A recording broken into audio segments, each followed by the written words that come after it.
সালাম স্টিল ভোটের গাড়ি নিয়ে রাজধানী নির্বাচনের প্রচারণার খবর জানাচ্ছেন সহকর্মী সাজ্জাদ জাহান।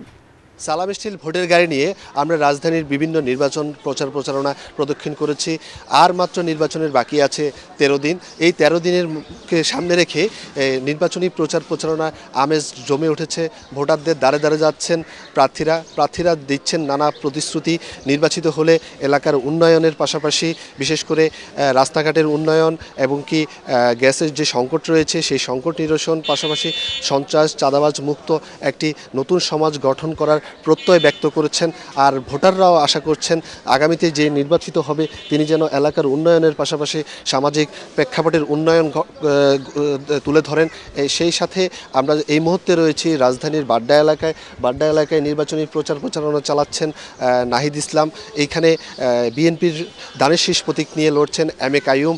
এই নির্বাচনী প্রচারণায় নাহিদ ইসলাম আশ্বস্ত করছেন নির্বাচিত হলে এই এলাকার উন্নয়নের পাশাপাশি আগামীতে এই এলাকার ব্যাপক ভূমিকা পালন করবেন। সালাম স্টিল ভোটের গাড়ি নিয়ে এই ছিল আমার কাছে সর্বশেষ। ভূমিকম্প সহনীয় মোস্ট ডিউরেবল দেশের প্রথম থার্মেক্স রড সালাম স্টিল। সালাম স্টিল বোঝে ডিউরেবিলিটি। সালাম স্টিল মোস্ট ডিউরেবল স্টিল। আবারও সালাম স্টিল ভোটের গাড়ির খবর। এই মুহূর্তে সিলেটের ওসমানী নগরে আছেন সহকর্মী মনির হোসেন তপু। তিনি জানাচ্ছেন সেখানকার নির্বাচনী প্রচারণার খবর। সালাম স্টিল ভোটার গাড়ি নিয়ে আমরা আছি সিলেটের ওসমানী নগরের গোয়ালা বাজারে। ওসমানী নগর এবং বিশ্বনাথ উপজেলা নিয়ে গঠিত সিলেট 2 আসন। এই আসনে ধানের শীষের মনোনয়ন পেয়েছেন কার্যক্রম নিষিদ্ধ আওয়ামী লীগের আমলে গুম হওয়া ইলিয়াস আলীর স্ত্রী তাহসিনা রুশদি লুনা।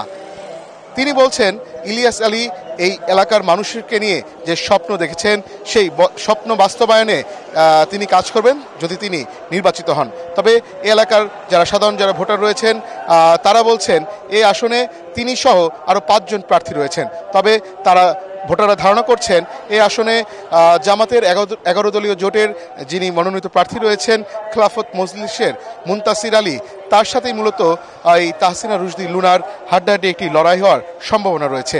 এই এলাকার সাধারণ যারা ভোটার রয়েছেন তারা বলছেন এই এলাকার যে সড়কগুলো রয়েছে সেই সড়কগুলোর বেহাল অবস্থা রয়েছে, সেগুলোর উন্নয়ন তারা চাচ্ছেন।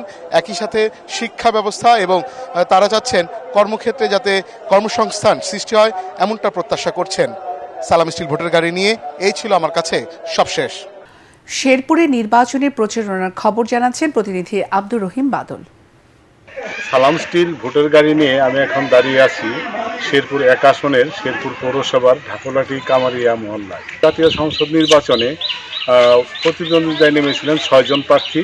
বর্তমানে 2 জন প্রার্থী প্রতিদ্বন্দ্বী থেকে সরে দাঁড়ানোয় প্রার্থীর সংখ্যা দাঁড়িয়েছে 4 জনে। ভোটারদের সাথে কথা বলে আমি জেনেছি যে ভোটাররা বলেছেন যে আসলে মূলত এখানে 3মুখী লড়াইয়ের সম্ভাবনা রয়েছে।